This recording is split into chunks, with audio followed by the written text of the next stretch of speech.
Shukrani sana kwa kuichagua kuitazama Azam 2 ya Azam TV, lakini pia kutazama kipindi cha Mid Counter ambacho ndio kinaanza sasa hivi.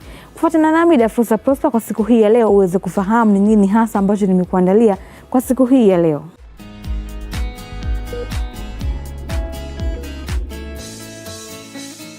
Leo hii tunazungumzia kitu tofauti kidogo na vile tulivyozoea kama tunazungumzia tu magonjwa ya kawaida ambayo yanafahamika, ila leo tunazungumzia vifo vya ghafla michezoni.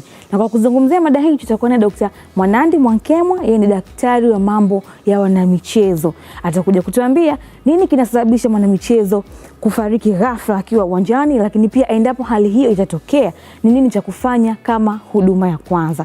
Tafadhali fuatana naye uweze kujifunza mengi kuhusiana na mada yetu hii ya siku ya leo ya vifo vya ghafla michezoni.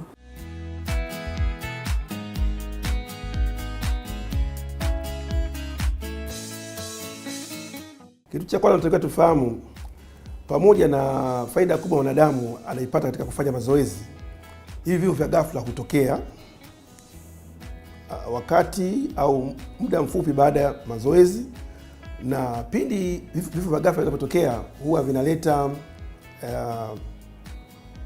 hasa kwa wachezaji ambao wenye umri mdogo, wenye vipaji, huwa inaleta huzuni na simanzi kwa jamii. 70% ya vifo vya ghafla hutokea wakati wa mazoezi na mara baada ya kumaliza mazoezi saa moja kupita, na usababishwa na magonjwa ya mishipa ya damu ya moyo ambayo sisi kwa kitaalamu tunaita coronary heart diseases. FIFA waliwahi kufanya utafiti kwa watu ambao wanakufa ghafla michezoni, na utafiti huo ulifanywa na FIFA na kundi lake ambalo linashirika mambo ya utafiti inaitwa FA-MAC. Wakagundua yafuatayo: kama ukifanya uchunguzi ya watu waliokufa ghafla,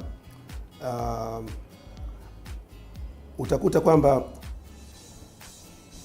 wakapata kwamba umri wa miaka 35 umekuwa kama ndio geji. Mwanamichezo ambaye kijana mwenye chini ya miaka 35, moyo wake unakuwa misuli yake imevimba ndani, ambayo kwa kitaalamu tunaita hypertrophic cardiomyopathy. Moyo wa kawaida ya binadamu una hizi chemba 4 na misuli yake kawaida moyo unaonekana namna hivi. Lakini mtu anapokuwa anapata matatizo, anafanya mazoezi, misuli ya moyo inakuwa, utakuta hizi sehemu zote zilizochorwa njano hizi, zilizochorwa njano ni maana ni ule msuli ambao umetanuka kwa ndani. Ni kwamba ule msuli kadri anafanya mazoezi unakuwa kidogo, na hatima yake damu haiendi ya kutosha kwenye chemba. Kwa hiyo anaanguka uwanjani ghafla.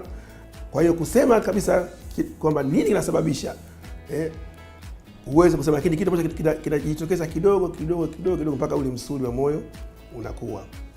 Kwa hawa ambao nisema chini ya miaka 35, lakini sisi ambao maveterani miaka 35 kwenda mbele ni kwamba tunaita dilative, moyo unakuwa unatanuka tu, una dilate kama blade ya mpira.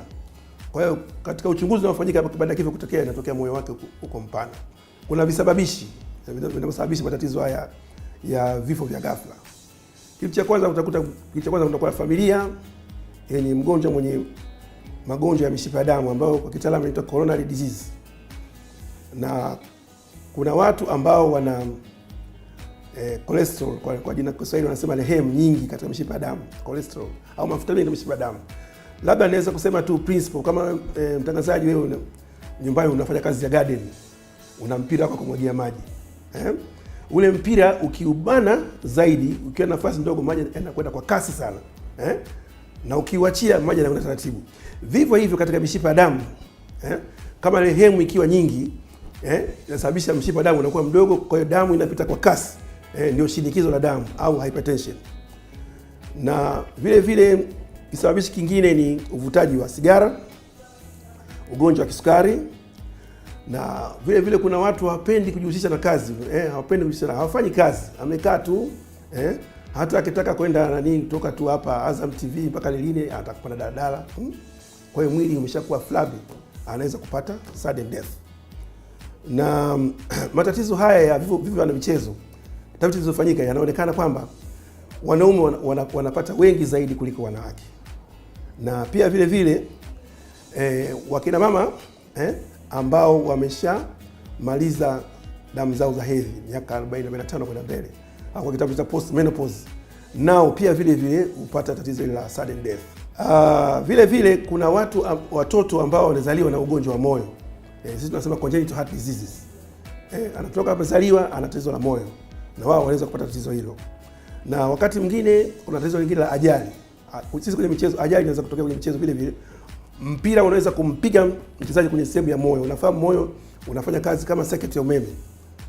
Kuna pacemaker na vitu vingine ambavyo vinaleta msuli wa moyo unafanya kazi. Kwa hiyo sasa ukidisturb ile pulse inapiga pulse kutoka kwenye sino arterial node kwenye node ya pili mpaka kwenye fibers za Purkinje ambayo ndio msuli wa moyo. Sasa moyo unafanya kazi. Sasa umepigwa na mpira wenye nguvu sana ukaharibu, kwa hiyo mtu ghafla anaweza kupata tatizo hilo. Liko tatizo lingine linaitwa Marfan syndrome. Hili ni rahisi sana kwa michezo watu wa mpira kuelewa. Unataka kuelewa vizuri Marfan syndrome, mtu mwenye Marfan syndrome ni kama yule mchezaji wetu anaitwa Kanu, Nwankwo Kanu. Yule Kanu ana tatizo la Marfan syndrome. Watu hao wenye Marfan syndrome wanakuwa mara nyingi ni warefu, wembamba, na mara nyingi wanakuwa maungo yao kama wamejipinda kwa pembeni, kwa kitaalamu inaitwa scoliosis, na wana miguu mikubwa na uvungu mkubwa, na hapa kwenye kifua hapa wanakuwa kama bonde hivi. Sasa hawa watu wenye Marfan syndrome huwa wanakuwa vile vile wana tatizo la tundu kwenye moyo. Kwa hiyo ni mojawapo sababu zinazosababisha matatizo hayo. Kitu cha msingi ni kwamba hivi vitu vivyo vya ghafla vya michezo vinatokea sio kwenye michezo, hata nyumbani. Unaweza kuwa umekana bibi mkubwa wako hapo akakudondokea. Tunachotaka kufundisha leo kwamba je, inapotokea tatizo hili wewe unafanya nini? Unafanya nini katika kumsaidia yule mtu? Kwa hiyo kitu cha kwanza napenda iwe ndio kama wimbo wetu wa taifa. Lazima uweke herufi zetu za alfabeti A, B, C na T. Sawa? Herufi A ni airway. Lazima yule mchezaji au hata bibi mkubwa nyumbani amedondoka ghafla, ukikwenda kumsema sasa mama yangu, kimbia nenda kaangalia kwamba njia yake ya hewa iko vyema. Kwa hiyo lazima kitu cha kwanza utafika pale, iwe michezoni, iwe sehemu yote, lazima uangalie kwamba njia yake ya hewa iko salama. Na hata kama huna vifaa vya kisasa vya kuweza kuzuia ulimi, tafuta kifaa chochote cha kuweza kuzuia, kwa sababu mtu anapopoteza fahamu, kitu kikubwa sana ni ule ulimi ni mrefu unakwenda kuziba njia ya hewa na unampoteza huyo mtu. Kwa hiyo kitu cha kwanza ni A for airway.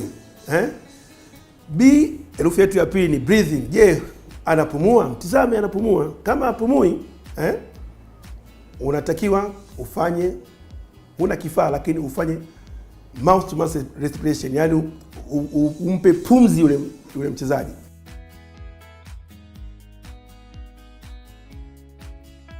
Lakini sasa vile vile kama ni sehemu ya timu, kuna vifaa kama kifaa kinaitwa ambibag. Badala ya kutumia mdomo wako kumpuliza wewe kwenye mdomo mwenzio, unaweza kutumia ukampa pumzi, kumsaidia pumzi. Wakati airway A, B pumzi, unampa pumzi. Sawa? C, circulation. Circulation inatoka neno circle, mzunguko wa damu. Je, unaangalia huyu mtu mzunguko wa damu upo? Moyo unafanya kazi? Njia rahisi, sio kama sisi madaktari kwenda kuangalia, unaweka hapa kwenye tunaita radio pass. Unaweza kuweka dole lako gumba, mchezaji wako, mtazamaji au wewe na mtangazaji wetu Azam TV, ukiweka dole gumba lako, ukifuata hapa kuna mshipa wa damu inaitwa radius. Ukiweka dole vyako viwili hapa hivi, utaona ndani kuna mshipa unapiga. Sasa umeona kwamba upati hiyo pulse, maana yake huyu mgonjwa anabidi apewe msaada. Huna mitambo kama mashine tutazoelezea baadaye, unabidi umsaidie, umfanyie cardiac massage. Pale alipolala kwenye kifua, kwenye moyo, utakandamiza kwa nguvu sana, kwa mfululizo kufanya cardiac massage. Na kama una vifaa defibrillator ambao tutaonyesha defibrillator inavyotumika tutaonyesheni. Kama una vifaa, basi kile kifaa kinawekwa kwenye moyo, kinawashwa na kinautikisa moyo kwa nguvu sana. Wakati wewe anasaidiwa pumzi na kile kifaa kinatikisa. Kwa hiyo tumeanza airway, breathing, circulation, tumeusaidia moyo kuutikisa. Wakati mambo yote haya yanafanyika, lazima kinafuata kitu kingine kinaitwa T. T ni transport. Watu wanakimbiza kutafuta ambulance, wenye uwezo wa helikopta kuweza kumpeleka kwenye sehemu ambazo yule mgonjwa anaweza kupata huduma zaidi. Lakini haya mambo ya msingi ndiyo yanapaswa kufanyika hapo kiwanjani. Watu wafahamu hivi vitu vipo na watu waelimike. Kwa sababu unakwenda mtajeni mashine kama defibrillator, kama nchi kama za Marekani, mpaka kwenye vituo vya stesheni za treni zipo, na jamii kule inaelewa. Ikitokea tatizo hilo, mtu yote anachukua mashine anasaidia. Kwa hiyo mimi nashauri kwanza watu wapate elimu. Pili, nazungumza katika timu zetu za michezo, vilabu vyetu vya michezo. Tusije kwenye tukazihusisha timu hizi ndogo ndogo. Lakini timu kwa mfano kama timu zinazocheza ligi ya Vodacom, ile defibrillator inauzwa thamani ya shilingi $2,000. Siamini vilabu vyetu kama vinaweza vikashindwa kufanya hivyo. Kwa hiyo lazima timu iwe na kile kifaa. Tatizo ile huwezi kujua itatokea wakati gani. Kwa hiyo kama ukiwa na kile kifaa kinaweza kikasaidia. Ushauri wangu mwingine ni kwamba tuache haya maneno au mambo kwamba mambo ya kishirikina nini. Ni kitu ambacho kipo na tafiti nyingi zimefanyika. Na sasa mashindano mengi makubwa kama AFCON, mchezaji hawezi kwenda kucheza AFCON, lazima afanye kipimo cha moyo, kinaitwa echocardiography, kuangalia je, ile misuli yake tulivyosema yule mgonjwa wa kwanza au hypertrophic, je, misuli yake ya ndani ya moyo imetanuka. Kwa hiyo anajulikana mapema na daktari baada ya kuona majibu yale ya echocardiography anamzuia kucheza. Vile vile kuna kipimo kile kinafanyika ECG, na wakati mwingine kwa timu zingine maskini kabisa, hata kipimo cha kawaida, picha x-ray ya kawaida, chest x-ray, picha ya kifua ya kawaida inaweza kukupa hint kwa unaona huyu mtu ana moyo mkubwa, kwa anahitaji vitu vingine vya ziada. Na pia vile vile jamii ifahamu ni dalili zipi kuu za magonjwa ya moyo. Wagonjwa wa moyo wana dalili kubwa hizi za kukohoa, na pumzi kubana, na huwa wanachoka haraka. Wanachoka haraka. Akitaka mfano mzuri, hata mgonjwa wa moyo mwambie panda ngazi, panda wote ghorofa mbili, utakuta kasimama katikati pale. Ingawa dalili zingine zinaonekana, sasa moyo unashindwa kufanya kazi, miguu inavimba, hizo ni vitu vinaendelea, lakini ziko dalili kuu ambazo wewe kama mwalimu au kocha au mzazi unaweza kuona huyu mwanangu mbona ana hema sana. Lazima uchukue hatua ya kufanya vipimo hivyo nilivyotaja. ECG kwanza, tuanze kitu rahisi, picha ya kifua, chest x-ray, ECG, na echo gharama yake ni kubwa, lakini kwa wale watu ambao wana vitu ambavyo vimeshajionyesha ni lazima wafanye echo, na kama kweli ana tatizo la moyo lazima wapeleke kwenye huduma. Na sasa mnaona kama nchi yetu sasa hivi kuna taasisi ya Jakaya Kikwete ambayo inasaidia watu. Mimi ushauri wangu narudia tena kusema kwamba elimu ya afya kwa tiba ya michezo itolewe ya kutosha. Pia vile vile nafasi au kozi au semina mbalimbali zifanyike, na pia vile kama zinatokea nafasi za kwenda kufundisha wakufunzi nje zitafute, na watu waende wakasomee ukufunzi, instructor courses, ili waje kutusaidia. Na vile vile ni shauri vilabu vyetu vikubwa, taasisi za serikali waweze naona siku hizi kuna zoezi ambalo limeanzishwa nchi nzima na Mheshimiwa Samia Suluhu, lakini vile zoezi linafanyika na lazima wahusishwe watu wataalamu wa tiba ya michezo, na lazima watu waelimishwe. Kitu cha kwanza elimu. Mtu akisha kama elimika atajua afanye nini.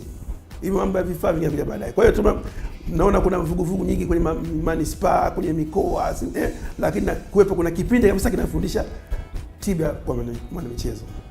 Na mwisho lazima tuhakikishe sehemu zetu zote kwenye viwanja vyetu vikubwa au sehemu watu wengi na vilabu vyetu vikubwa tuwe na hizo mashine za defibrillator. Mashine ambazo zinasaidia au zinaokoa maisha ya mtu. Na vile vile si vibaya kwa sababu vilabu vyetu haviwezi kuhudumia au kuajiri madaktari. Vilabu vingi haviwezi. Lakini hospitali yetu ya taifa Muhimbili ina kozi inaitwa CPR, cardio pulmonary resuscitation. Haya maneno cardio, moyo pamoja na mapafu, na jinsi gani ya kumweka mtu katika hali yake kawaida resuscitation. Ziko kozi iko pale Muhimbili. Kwa hiyo vilabu vyetu havina uwezo madaktari, lakini wale wahudumu wetu wote, manesi, watoto wanapenda wapate waende kuhudhuria ile kozi. Kwa hiyo pindi patapotokea matatizo kama haya, basi tutaweza kupunguza hivi vifo na kuhakikisha kwamba tunafanya screening au kuwakagua wanamichezo wetu.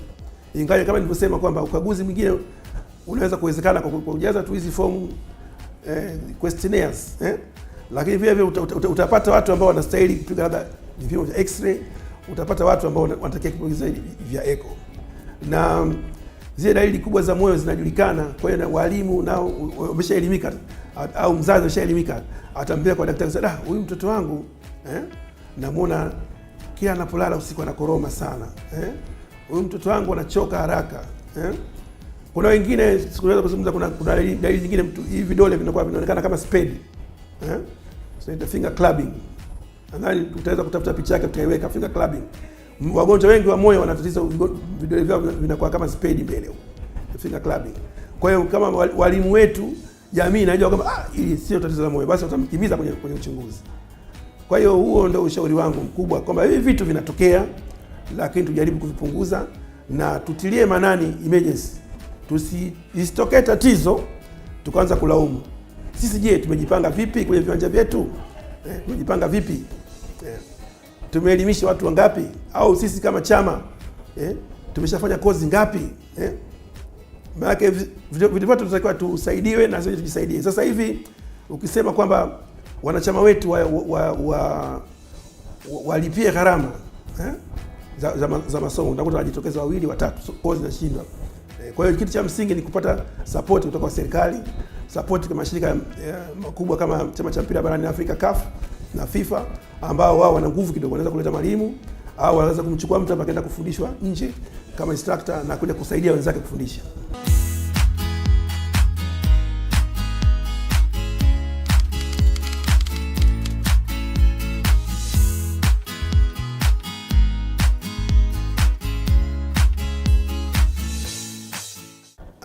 Kuna kile kipindi ambacho sisi tunakita baada ya kufanyiwa tu usajili, lazima watu wafanyie vipimo. Na mchezaji hawezi kusajiliwa katika klabu yoyote kama tunafuata wake, lazima afanyiwe full medical examination. Na wakati katikati mashindano vile vile wanatakiwa kufanya tena. Na utakuta nchi za wenzetu wachezaji wengine wana vitabu kabisa ambavyo vinaonyesha jinsi gani wachezaji wanavyopima hizo afya zao za michezo.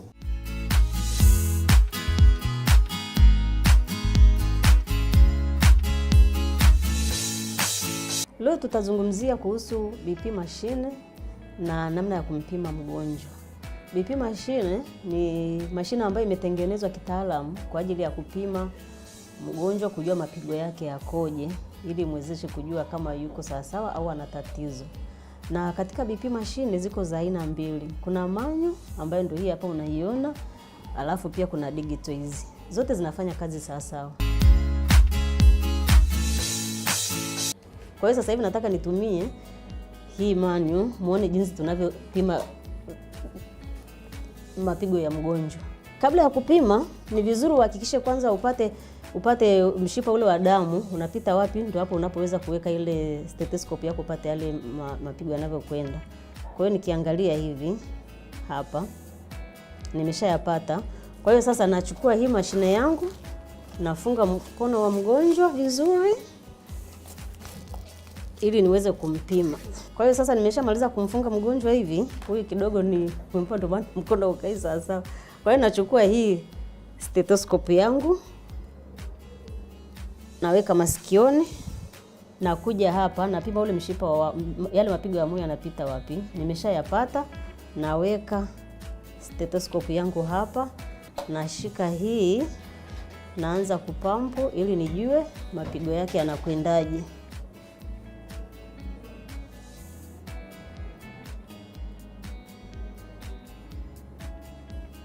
Sasa nikija kwenye hii digital, narudia kukupima, naomba usiwe na wasiwasi.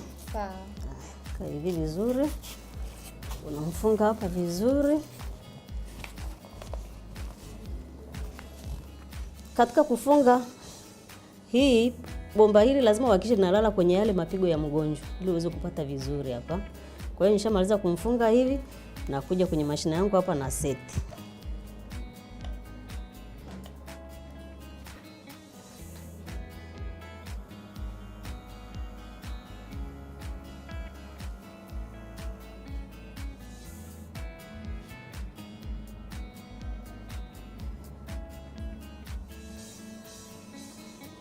Umeona majibu niliyopata huku ndio haya niliyopata huku.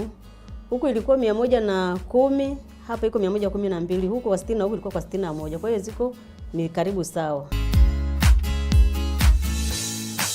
Presha ya kawaida kwa mtu ambaye hana shida yoyote inatakiwa kuwa 120 au 100 ya juu iwe 120 au 110 kwa 80, kwa 70, hata kwa 60 bado sio mbaya.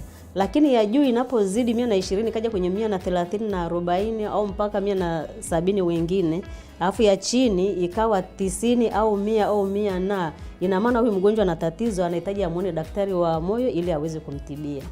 Presha ya kushuka ina maana unaweza kukuta ni mtu ni umbile lake tangu alivyozaliwa, lakini mwingine unakuta kwa mfano wa mama wajawazito mara nyingi unakuta ana presha ya kushuka. Kwa hiyo akiwa na presha ya kushuka ina maana anahitaji tiba kwa daktari, na inabidi umrefer aende kwa daktari akapate tiba sahihi. Ile presha ya kupanda inawezekana huyu mtu ana shida. Ina maana kwamba moyo wake hauko sawa sawa. Na hasa kwa wajawazito unakuta mara nyingine presha inashuka, mwingine inapanda au inakuwa kawaida. Au mtu tu wa kawaida kama mimi hivi naweza kawa na presha ya kupanda. Kwa maana nini? Inakuja hasa kwenye umri. Umri unapokwenda sana, mtu ana presha yake inaweza ikapanda, au mwingine inapanda kutokana na tatizo alilo nalo mwilini. Kwa maana hiyo mtu wa namna hiyo inabidi umpeleke kwa daktari husika ili aweze kumtibia, apate tiba sahihi, aweze kukaa sawa kama watu wengine. Unapoanza dawa ya pressure, daktari anapokuambia wewe una shida ya pressure, akikuanzishia dawa hutakiwi kuacha hata siku moja. Ni vizuri ufuate daktari anapokuambia meza dawa kwa labda ni asubuhi, mchana na jioni, au ni mara 2 kwa siku, na usipuuzie hata siku moja, kwa sababu unapoacha ikipanda zaidi inakuletea shida. Hutakiwi kuacha hata siku moja. Na anapokuambia njoo kliniki siku fulani, utaenda, ataangalia maendeleo yako, yawezekana akakuongezea kulingana na pressure atakavyoiona, au akakupunguzia kulingana na pressure yako atakavyokuwa anaiona. Dalili zitakazo kuonyesha kwamba pressure imepanda, utasikia kichwa kinauma sana, na ukishika mishipa huku unasikia inapiga hivi kwa nguvu. Alafu utasikia umechoka sana, na wakati mwingine utajisikia husikii kufanya chochote. Kwa hiyo utaona hapa nahisi kama pressure yangu imepanda. Kwa hiyo inabidi uende kwa daktari ili akutibie. Ikishuka pia utasikia umechoka, jasho linakutoka, mwili hauna nguvu. Na mapigo ya moyo utasikia yanaenda haraka. Kwa hiyo hapo utaona kama pressure yangu, mbona kama pressure leo nasikia haiko sawa sawa. Inabidi umtafute daktari.